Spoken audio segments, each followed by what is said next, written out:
Welcome to Telugu classes by Poornima. ఈరోజు వీడియోలో ICSC syllabus 8, 9, 10 తరగతులకు గద్య కదంబంలో తాపీ మేస్త్రి పాఠంలోని ప్రశ్న జవాబులు తెలుసుకుందాం. ప్రశ్నలు జవాబులు. రత్తమ్మ సుందరమ్మలు ఎంతెంత అద్దెలు ఇస్తూ ఎటువంటి గదులను అద్దెకు పొందారు? జవాబు: రత్తమ్మ సుందరమ్మలు తమ పిల్లల ఉద్యోగాల కోసం బస్తీకి వచ్చారు. రత్తమ్మకు ఒక చిన్న గది వసారా 8 రూపాయల అద్దెకు దొరికింది. సుందరమ్మకు స్నానాల గది, పుడకలు పిడకలు పెట్టుకునే పంచపాళి 6 రూపాయల అద్దెకు దొరికింది. రెండవ ప్రశ్న, రత్తమ్మ కొడుకుకి ఇంకా ఎందుకు పెళ్లి కాలేదు? పెళ్లి కాలేదని చెప్పిన రత్తమ్మకు సుందరమ్మ ఎలా వెటకారం చేసింది?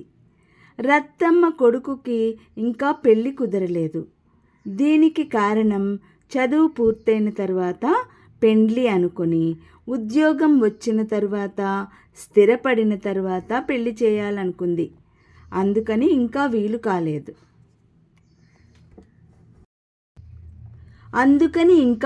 కాలేదు. ఈ విషయాలు సుందరమ్మకు చెబుతుంటే సుందరమ్మ పెండ్లి అంటే మాటలా, చాలా ఖర్చుతో కూడుకున్న పని కదా అంటూ సన్నాయి నొక్కుళ్ళు నొక్కుతుంది. దీని అర్థం రత్తమ్మ వాళ్ళకి పెళ్లి చేయించే తాహతు లేదని సుందరమ్మ భావన. మూడవ ప్రశ్న, రత్తమ్మ సుందరమ్మలు ఒకే రేవు అనగా గోదావరి రేవుకు వచ్చారు కదా. ఇద్దరూ రేవు దగ్గర ప్రవర్తించిన తీరును బట్టి మీకేమర్థమైంది? జవాబు: రత్తమ్మ సుందరమ్మలు ఒకే రేవు గోదావరి దగ్గరకు వచ్చారు. రత్తమ్మ ఒడ్డున నీళ్లు అందేటట్లు కూర్చుని బిందెలో ఉన్న బట్టలు తీసి రాతి మీద వేసి మెల్లగా నీళ్లు ఎక్కువ వృధా కాకుండా ఉతికింది. కానీ సుందరమ్మ అలా కాదు. 2 చేతులతో నీళ్లు చిమ్ముకుంటూ ఎగిరెగిరి పడుతూ మొలలోతు నీళ్లల్లో నుంచుని బాబోయ్ చలి చలి అంటూ, నిన్నటి వరకు వేడి నీళ్లు అలవాటు, ఈరోజు ఈ చన్నీళ్ళు నా కర్మ అంటూ ప్రవర్తించింది. దీనిని బట్టి రత్తమ్మ పొదుపరి అని, సుందరమ్మ దుబారా మనిషి అని అర్థం అవుతున్నది. మరికొన్ని ప్రశ్న జవాబులు. ఇక్కడ వారు అనగా ఎవరు? వారు ఎక్కడ కలుసుకున్నారు? వారి వేషధారణలు ఎలా ఉన్నాయి? వారు ధరించి వస్త్రధారణను బట్టి నీకు ఏమర్థమైంది?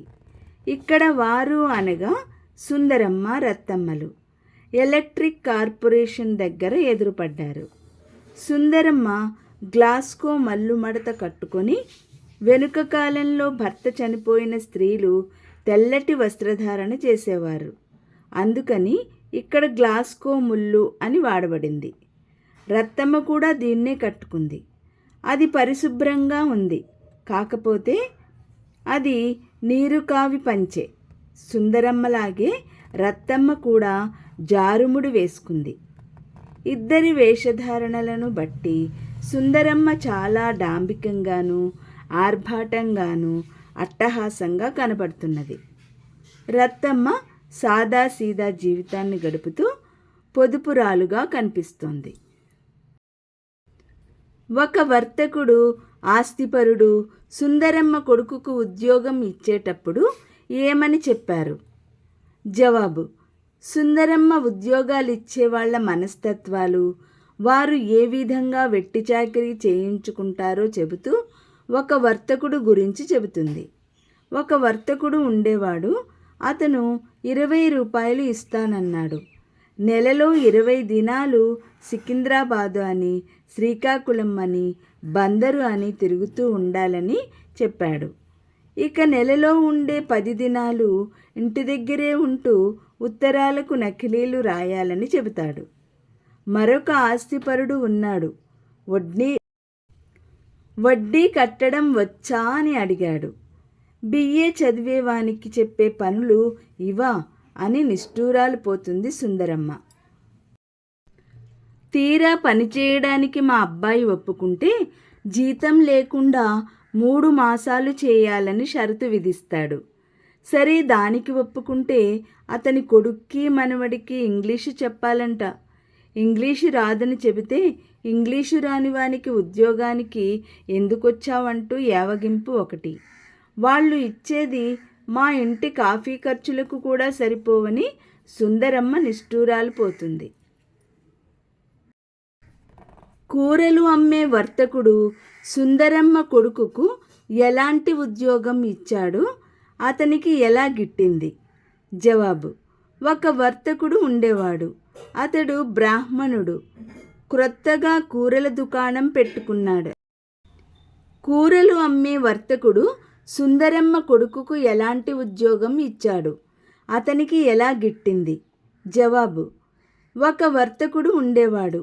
అతను బ్రాహ్మణుడు. కొత్తగా కూరల దుకాణం పెట్టుకున్నాడు. ఇంటింటికి తిరిగి కూరలు కొనుక్కునే వారిని తన అంగడికి పంపించాలి. అలా వచ్చిన వాళ్ళు అతని పేరు చెబితే కొన్న కూరలలో వచ్చే లాభంలో 100కి 5 రూపాయలు ఇస్తాడు. రత్తమ్మ కొడుకుకి ఎటువంటి ఉద్యోగం వచ్చింది?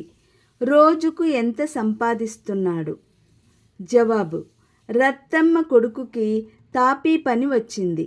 దినానికి 2.5 రూపాయలు సంపాదిస్తున్నాడు.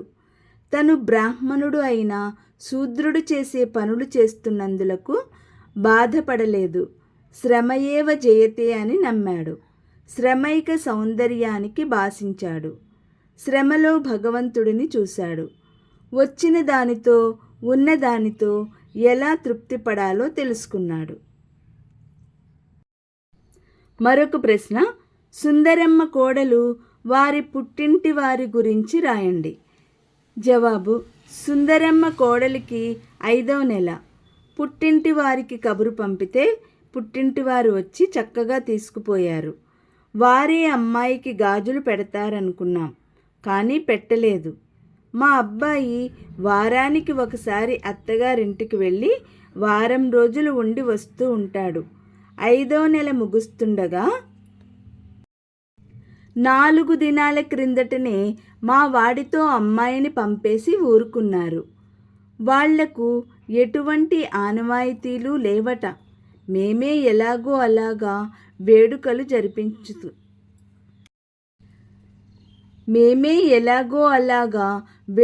జరిపించుకున్నాం. ఆ తరువాత పుట్టింటి వాళ్ళు వచ్చారు. మేము గాజులు పెట్టగానే తీసుకువెళ్ళారు. వారితో పాటు మా వాడు వెళ్ళాడు అని సుందరమ్మ తన కోడల గురించి రత్తమ్మకు చెప్పింది. శ్రీపాద సుబ్రహ్మణ్య శాస్త్రి గారి గురించి సంక్షిప్తంగా వ్రాయము. శ్రీపాద సుబ్రహ్మణ్య శాస్త్రి గారు 1891లో ఏప్రిల్ 23న తూర్పుగోదావరి జిల్లా పోలమూరులో జన్మించారు. వేదం, జ్యోతిష్యం, ధర్మశాస్త్రాలను అభ్యసించారు. శ్రీపాద సుబ్రహ్మణ్య శాస్త్రి గారు స్వతహాగా కథా రచయిత. యావత్ భారతదేశము ఆదర్శంగా నిలుపుకోగల జాతీయత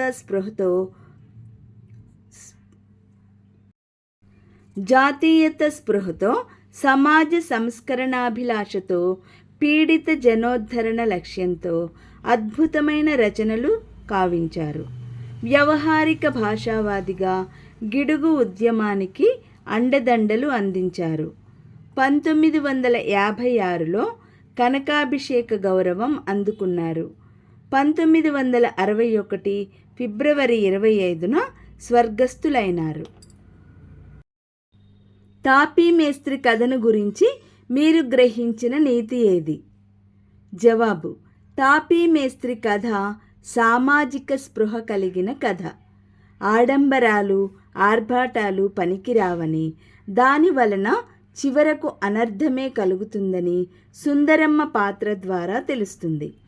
ఉన్న దాంట్లో సర్దుకుపోవడం, సాధారణ జీవితం గడపడం ఎంతో శ్రేయస్కరమని రత్తమ్మ పాత్ర ద్వారా మనకి తెలుస్తుంది. ఏ ఒక్కరూ ఉన్న ఫలాన అందలం ఎక్కరు, క్రింద నుండి పైకి రావాల్సిందే.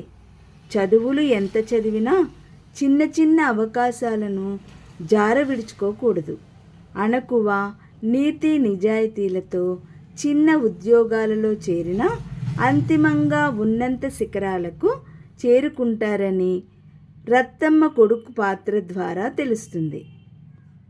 నిర్లక్ష్యము, అహంకారము, అహంభావము, ఉన్నత కులస్థులమనే పొగరు, చిన్న చిన్న ఉద్యోగాలు చేయము, పెద్ద ఉద్యోగాలే కావాలనే మిడిసిపాటు ఇవి కూడదని సుందరమ్మ కొడుకు పాత్ర ద్వారా తెలుస్తుంది.